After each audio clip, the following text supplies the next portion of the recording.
Chapter 31. My home, then, when I at last find a home, is a cottage, a little room with whitewashed walls and a sanded floor, containing 4 painted chairs and a table, a clock, a cupboard, with 2 or 3 plates and dishes, and a set of tea things in delf. Above, a chamber of the same dimensions as the kitchen, with a deal bedstead and chest of drawers, small, yet too large to be filled with my scanty wardrobe, though the kindness of my gentle and generous friends has increased that, by a modest stock of such things as are necessary. It is evening. I have dismissed, with the fee of an orange, the little orphan who serves me as a handmaid. I am sitting alone on the hearth. This morning, the village school opened. I had 20 scholars. But 3 of the number can read, none write or cipher. Several knit, and a few sew a little. They speak with the broadest accent of the district. At present, they and I have a difficulty in understanding each other's language. Some of them are unmannered, rough, intractable, as well as ignorant, but others are docile, have a wish to learn, and evince a disposition that pleases me. I must not forget that these coarsely-clad little peasants are of flesh and blood as good as the scions of gentlest genealogy, and that the germs of native excellence, refinement, intelligence, kind feeling, are as likely to exist in their hearts as in those of the best-born. My duty will be to develop these germs. Surely I shall find some happiness in discharging that office.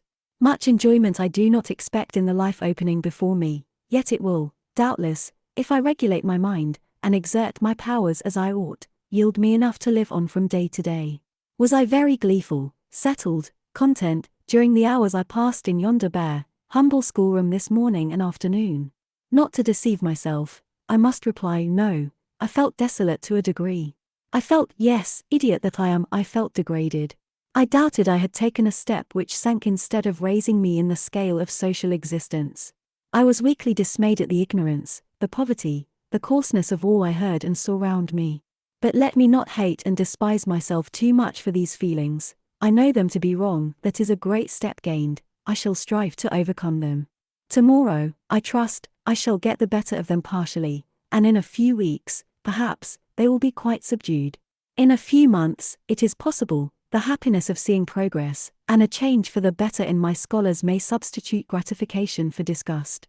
Meantime, let me ask myself one question: which is better, to have surrendered to temptation, listened to passion, made no painful effort, no struggle, but to have sunk down in the silken snare, fallen asleep on the flowers covering it, wakened in a southern clime, amongst the luxuries of a pleasure villa, to have been now living in France, Mr. Rochester's mistress, delirious with his love half my time, for he would yes, he would have loved me well for a while. He did love me. No one will ever love me so again. I shall never more know the sweet homage given to beauty, youth, and grace, for never to anyone else shall I seem to possess these charms. He was fond and proud of me. It is what no man besides will ever be. But where am I wandering, and what am I saying, and above all, feeling? Whether is it better, I ask, to be a slave in a fool's paradise at Marseilles, fevered with delusive bliss 1 hour, suffocating with the bitterest tears of remorse and shame the next, or to be a village schoolmistress, free and honest, in a breezy mountain nook in the healthy heart of England? Yes, I feel now that I was right when I adhered to principle and law, and scorned and crushed the insane promptings of a frenzied moment. God directed me to a correct choice. I thank His providence for the guidance. Having brought my eventide musings to this point, I rose, went to my door, and looked at the sunset of the harvest day, and at the quiet fields before my cottage, which, with the school, was distant 1/2 mile from the village. The birds were singing their last strains. The air was mild, the dew was balm. While I looked, I thought myself happy, and was surprised to find myself ere long weeping. And why? For the doom which had reft me from adhesion to my master, for him I was no more to see, for the desperate grief and fatal fury consequences of my departure, which might now, perhaps, be dragging him from the path of right, too far to leave hope of ultimate restoration thither.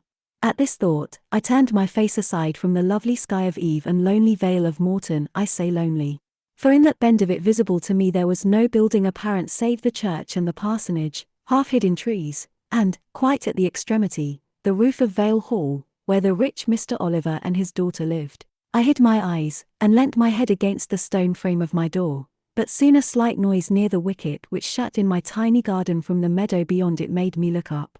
A dog, old Carlo, Mr. Rivers' pointer, as I saw in a moment, was pushing the gate with his nose, and St. John himself leant upon it with folded arms, his brow knit, his gaze, grave almost to displeasure, fixed on me.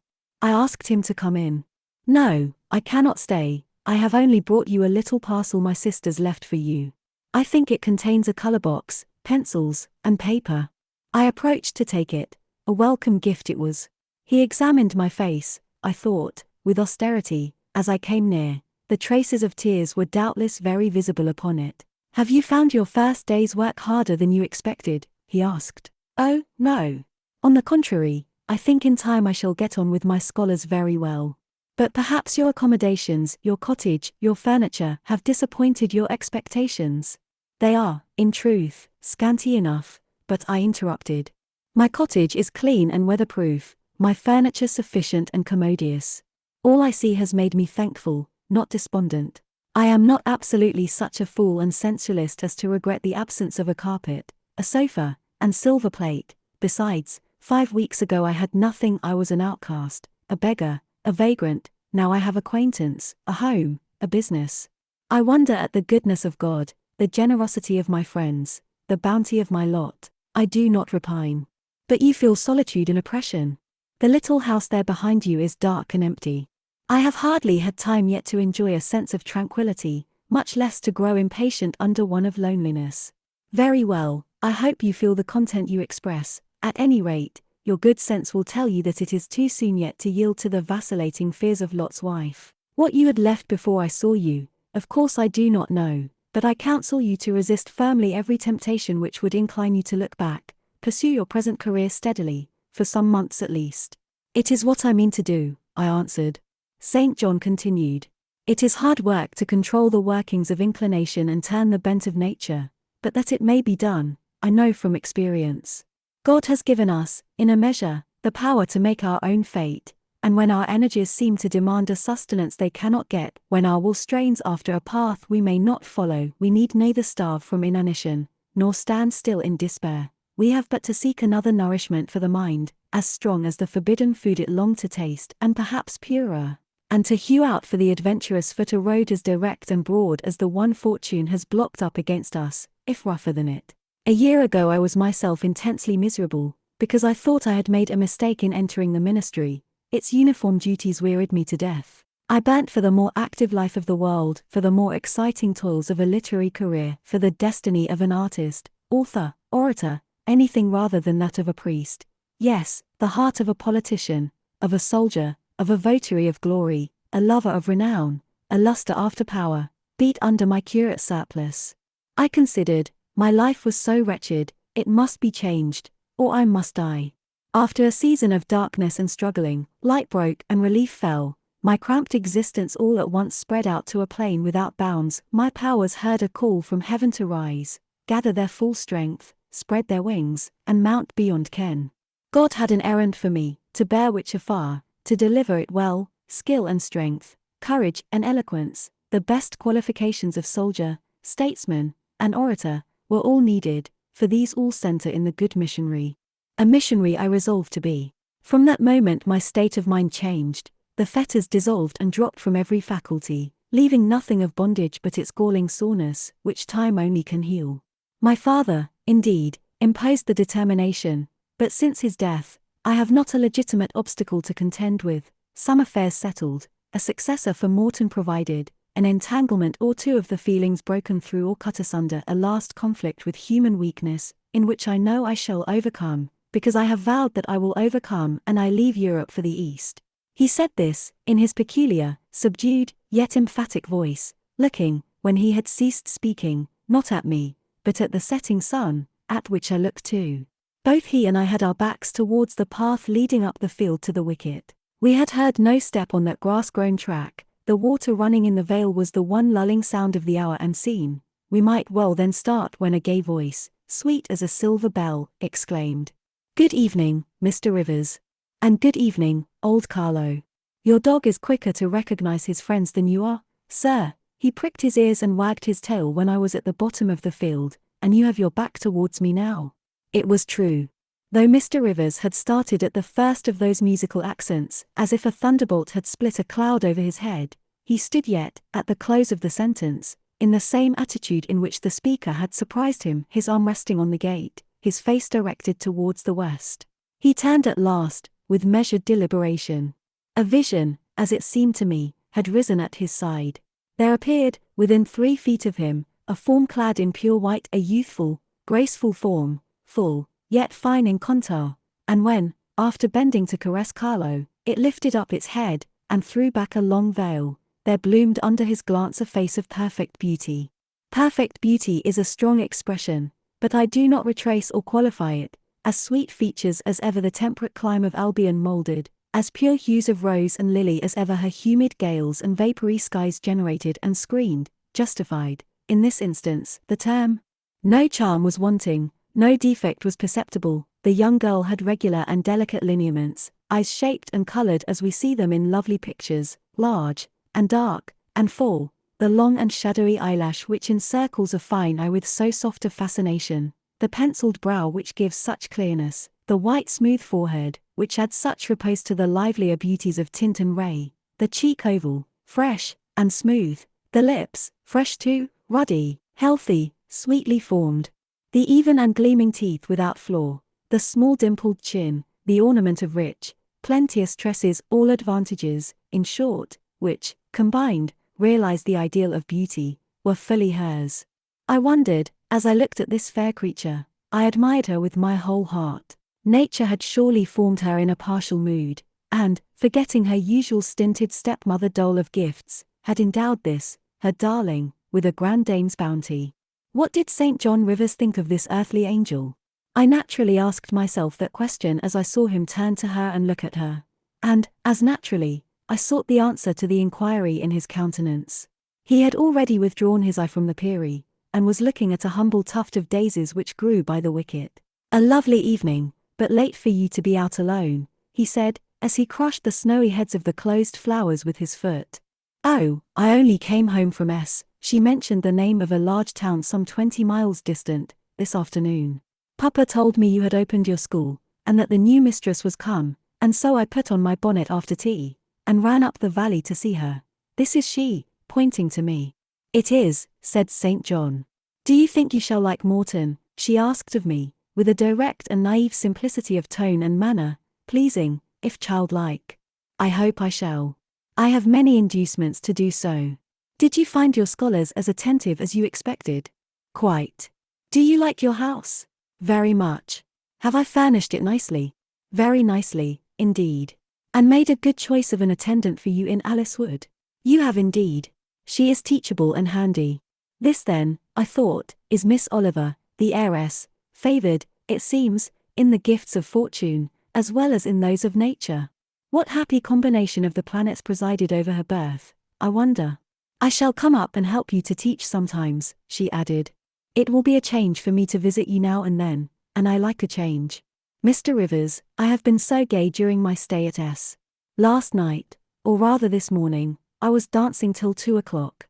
The Th Regiment are stationed there since the riots, and the officers are the most agreeable men in the world. They put all our young knife grinders and scissor merchants to shame." It seemed to me that Mr. St. John's under lip protruded, and his upper lip curled a moment. His mouth certainly looked a good deal compressed, and the lower part of his face unusually stern and square, as the laughing girl gave him this information. He lifted his gaze, too, from the daisies, and turned it on her. An unsmiling, a searching, a meaning gaze it was. She answered it with a second laugh, and laughter well became her youth, her roses, her dimples, her bright eyes. As he stood, mute and grave, she again fell to caressing Carlo. "Poor Carlo loves me," said she. "He is not stern and distant to his friends, and if he could speak, he would not be silent."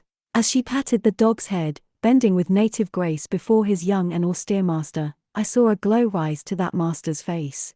I saw his solemn eye melt with sudden fire, and flicker with resistless emotion. Flushed and kindled thus, he looked nearly as beautiful for a man as she for a woman. His chest heaved once, as if his large heart, weary of despotic constriction, had expanded, despite the wool, and made a vigorous bound for the attainment of liberty. But he curbed it, I think, as a resolute rider would curb a rearing steed. He responded neither by word nor movement to the gentle advances made him. Papa says you never come to see us now, continued Miss Oliver, looking up. You are quite a stranger at Vale Hall. He is alone this evening, and not very well. Will you return with me and visit him? It is not a seasonable hour to intrude on Mr. Oliver, answered St. John. Not a seasonable hour? But I declare it is. It is just the hour when Papa most wants company, when the works are closed and he has no business to occupy him. Now, Mr. Rivers, do come. Why are you so very shy, and so very somber? She filled up the hiatus his silence left by a reply of her own. I forgot, she exclaimed, shaking her beautiful curled head, as if shocked at herself. I am so giddy and thoughtless. Do excuse me. It had slipped my memory that you have good reasons to be indisposed for joining in my chatter. Diana and Mary have left you, and Moor House is shut up, and you are so lonely. I am sure I pity you. Do come and see Papa. Not tonight, Miss Rosamond, not tonight. Mr. St. John spoke almost like an automaton, himself only knew the effort it cost him thus to refuse. Well, if you are so obstinate, I will leave you, for I dare not stay any longer. The dew begins to fall. Good evening. She held out her hand. He just touched it. Good evening, he repeated, in a voice low and hollow as an echo. She turned, but in a moment returned. Are you well? She asked. Well might she put the question. His face was blanched as her gown. Quite well, he enunciated, and, with a bow, he left the gate. She went one way, he another. She turned twice to gaze after him as she tripped fairer-like down the field. He, as he strode firmly across, never turned at all. This spectacle of another's suffering and sacrifice wrapped my thoughts from exclusive meditation on my own. Diana Rivers had designated her brother inexorable as death. She had not exaggerated.